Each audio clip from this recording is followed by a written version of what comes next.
गण्डकी प्रदेशको राजधानी, व्यापारिक तथा प्रशासनिक क्षेत्र अनि देश-विदेशका पर्यटकहरूमाझ लोकप्रिय गन्तव्य मध्येको एक सुन्दर नगरी पोखरामा आर्किटेक्चरल मास्टरपिसका रूपमा भव्य पोखरा अन्तर्राष्ट्रिय विमानस्थल निर्माण सम्पन्न भइसकेको र एक औपचारिक कार्यक्रमका बीच यो विमानस्थल नेपाल सरकारलाई हस्तान्तरण पनि गरिसकिएको छ।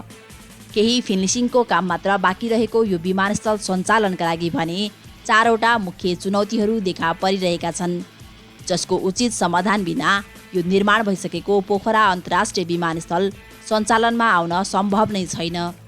आज मुख्य रूपमा नवनिर्मित पोखरा विमानस्थल सञ्चालन गर्नका लागि समाधान गरिनुपर्ने 4वटा चुनौतीहरू र तिनीहरूको निवारणमा भएका प्रयास र समग्रमा यो पोखरा विमानस्थलको बारेमा चर्चा गर्नेछौँ। यो भिडियोलाई लाइक अनि च्यानललाई बेल आइकन सहित सब्स्क्राइब गरेर साथ दिन हार्दिक अनुरोध गर्दछु। पर्यटकीय हब पोखरामा एक दशक अघि सन् 2012 तिर त्यहाँका स्थानीयहरूले अन्तर्राष्ट्रिय विमानस्थल बनाउनु पर्ने भनेर भोक हडताल नै गर्नु परेको थियो। अवस्था यहाँसम्म पुग्यो कि सञ्चालनमा रहेको आन्तरिक विमानस्थल पनि केही दिन बन्द हुन पुगेको थियो। यतिसम्मको अवस्था आइपुग्नुको कारण चाहिँ पोखरामा प्रस्तावित नयाँ विमानस्थलको योजना अघि बढ्ने कुनै छाँटकाट नदेखिएपछि स्थानीयहरूले दबावको बाटो अपनाएको जानकारहरू बताउँछन्। नेपाल सरकारले पोखरामा अन्तर्राष्ट्रिय विमानस्थल निर्माणको लागि मे 2014 मा चाइना CAMC इन्जिनियरिङसँग सम्झौता गरेको थियो, जसको निर्माण कार्य चाहिँ जुलाई 2017 बाट थालिएको थियो।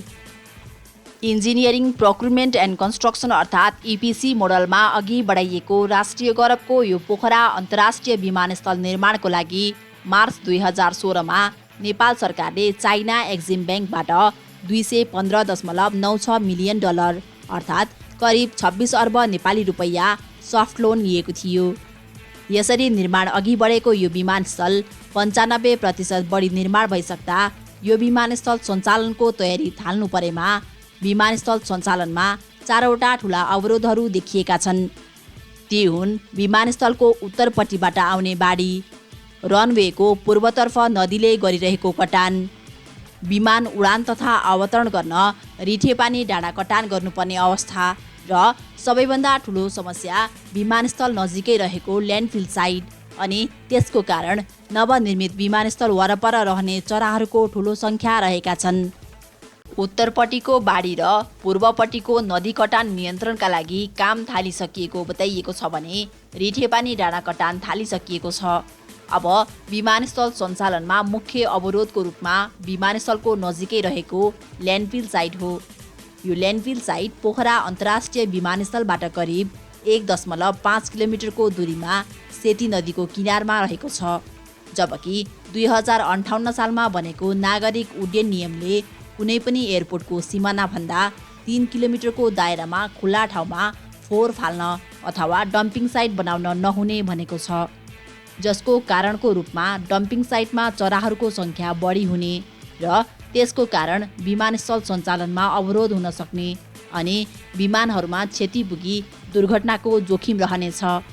2079 साल असाढ 26 गतेभित्र सबै फिनिसिङको कामहरू सकिने समयसीमा रहेको पोखरा अन्तर्राष्ट्रिय विमानस्थल सञ्चालनका लागि देखिएका 4वटा मुख्य अवरोधहरूमध्ये अब ल्यान्डफिल साइट स्थानान्तरण सबैभन्दा ठुलो चुनौतीको रूपमा देखा परेको छ र सोको समाधानको लागि स्थानीय, प्रदेश तथा सङ्घीय सरकारले विशेष पहल गर्दै जिम्मेवारीपूर्ण कदमहरू चाल्नुपर्ने देखिन्छ। समयमै यो चुनौतीको उचित समाधान निकाल्दै छिटोभन्दा छिटो एयरपोर्ट सञ्चालनमा ल्याउन सबै सरोकारवालाहरूको ध्यानाकर्षण पनि गराउन चाहन्छौँ। त्यसको साथसाथै यस्ता ठुला महत्त्वका आयोजनाहरू निर्माण गर्दा पूर्व तयारीका पाटोहरूमा विशेष ध्यान दिन पनि नेपाल सरकारको ध्यानाकर्षण गराउन चाहन्छौँ। समुद्री सतहबाट 800 मिटरको उचाइमा बनेको यो पोखरा स्थित अन्तर्राष्ट्रिय विमानस्थल हाल सञ्चालनमा रहेको डोमेस्टिक एयरपोर्टभन्दा करिब 3 किलोमिटर पूर्वमा अवस्थित रहेको छ। यो विमानस्थलको पूर्व पश्चिम फैलिएको रनवे 2500 मिटर लामो र 45 मिटर चौडा रहेको छ। यो विमानस्थल सागुरो उपत्यकामा पर्ने भएकाले यहाँ वान वे अप्रोच सिस्टम रहनेछ। अर्थात् अन्तर्राष्ट्रिय उडान तथा अवतरण रनवेको पूर्वपट्टिबाटै आउनेछन् र प्रस्थान गर्नेछन्।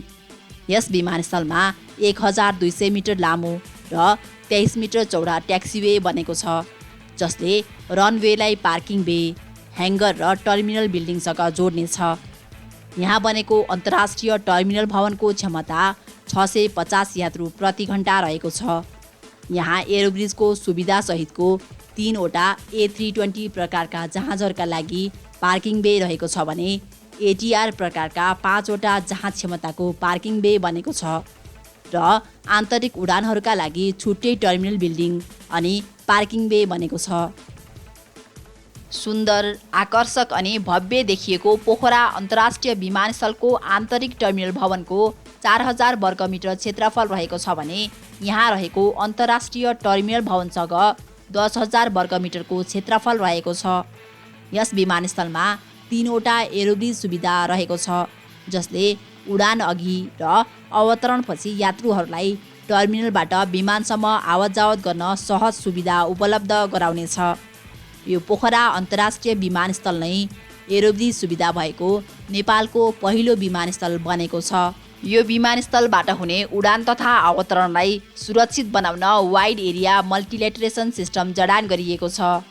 यो विमानस्थलले पोखरा र आसपासका क्षेत्रहरूको पर्यटन प्रवर्धन, आर्थिक तथा व्यापारिक क्षेत्रहरूको विस्तार तथा हवाई सञ्जाल विस्तारमा सहयोगी हुने विश्वास गरिनुका साथै टिआइएको चाप केही कम गर्ने, पर्यटन प्रवर्धनमा सघाउँदै देशलाई आर्थिक लाभ पुर्याउने, नेपालमा हवाई यात्रालाई थप सुरक्षित बनाउने, आर्थिक तथा व्यापारिक केन्द्रहरूको विस्तारमा सघाउने, नेपाली उत्पादनमा सघाउने, देशको कनेक्टिभिटी बढाउने लगायतका फाइदाहरू पुर्याउने विश्वास गरिएको छ।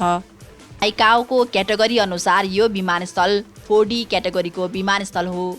यहाँ रहेको रनवेको लम्बाइ चौडाइ अनुसार 200 भन्दा कम सिट क्षमता भएका न्यारोबडी प्रकृतिका एयरबस A320 र बोइङ 737 सिरिजका जहाजहरू उडान तथा अवतरण गर्न सक्नेछन्।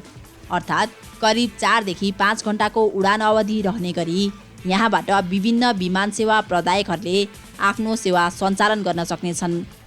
यो विमानस्थलबाट विशेष गरी भारत र चीनका विभिन्न व्यापारिक तथा पर्यटकीय केन्द्रहरूका साथसाथै Malaysia, UAE, Thailand, Oman, Hong Kong, कतारका साथै विभिन्न दक्षिण एसियाली राष्ट्रहरू लगायतका देशहरूमा सिधा उडान गर्न सकिनेछ भने ट्रान्जिट गरेर विश्वका प्रत्येक कुनामा पुग्न सकिनेछ।